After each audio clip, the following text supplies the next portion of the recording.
stop what you're doing for just 1 second and listen to me. Tonight, when you lie down to sleep, something very important is going to happen inside your body. Not something you will feel, not something you will notice, but something that determines whether your body repairs itself or quietly puts itself under stress for the next 8 hours. And if you are over 60, there is a very high chance you are sleeping in a position that is working against you every single night. Most people think of sleep as rest, but after 60, sleep is not just rest.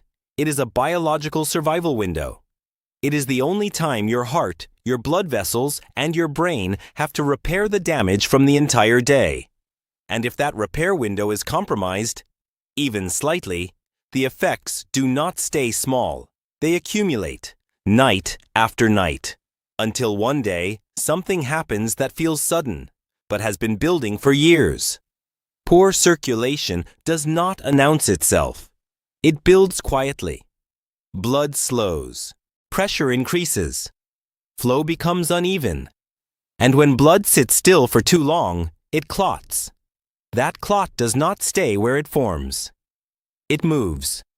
And when it moves to the wrong place, that is when a stroke happens. That is when independence is lost in a single moment. Subscribe to Dr. Arthur Vance, Chat, Senior Longevity and Strength. Right now, if you refuse to accept that kind of risk, and before we go further, drop your age and where you're watching from in the comments. I want to see who is here because this conversation matters. I am Dr. Arthur Vance, and I am done staying quiet.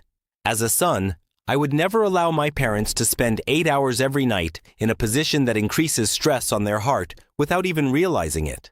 I have seen too many people do everything right during the day. Eat well, take their medication, stay active, and still develop serious cardiovascular issues. And here's the truth most people never hear. Normal is just a statistical average of a sick population.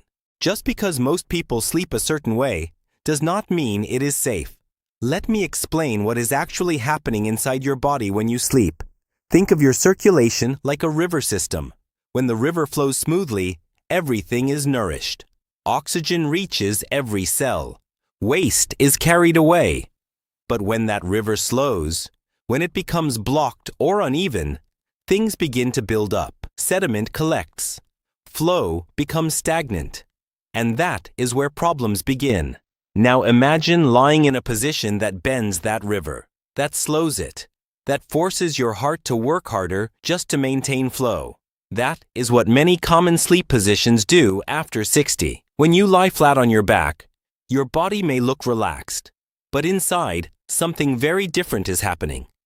Your airway can partially collapse. Oxygen levels fluctuate. Your heart is forced to respond to repeated stress signals throughout the night. It is not resting. It is reacting. When you sleep on your stomach, the situation becomes even worse. Your chest is compressed. Your heart has to work against external pressure. Your neck is twisted. Blood flow to your brain becomes less efficient. This is not rest. This is strain. And when you sleep on your right side, something subtle but important happens. Your heart is slightly compressed by surrounding structures. Blood flow does not follow its most natural path. It is not catastrophic, but it is not optimal either. Now here is where everything changes. There is one position that works with your body instead of against it. One position that allows blood to flow more naturally, reduces pressure on your heart, and supports your system during its most important repair window. Sleeping on your left side. This is not a trend. This is anatomy. When you lie on your left side, your circulation follows its natural path more easily. Your heart does not have to work as hard. Blood flows more smoothly. Waste is cleared more efficiently. And over time, this creates a completely different environment inside your body. But position alone is not enough. Now I'm going to show you how to multiply that benefit. And if you're finding value in this consultation, make sure to subscribe because I don't want you to miss the protocols we are building to help you stay independent. And if you've experienced swelling, fatigue, or poor sleep, comment it below. I read them and I respond. The first step is elevation. Not just your head, your upper body. When your upper body is slightly elevated, your heart works with gravity instead of against it. Pressure stabilizes. Flow improves. The second step is alignment. Your body must be supported in a way that keeps your circulation open.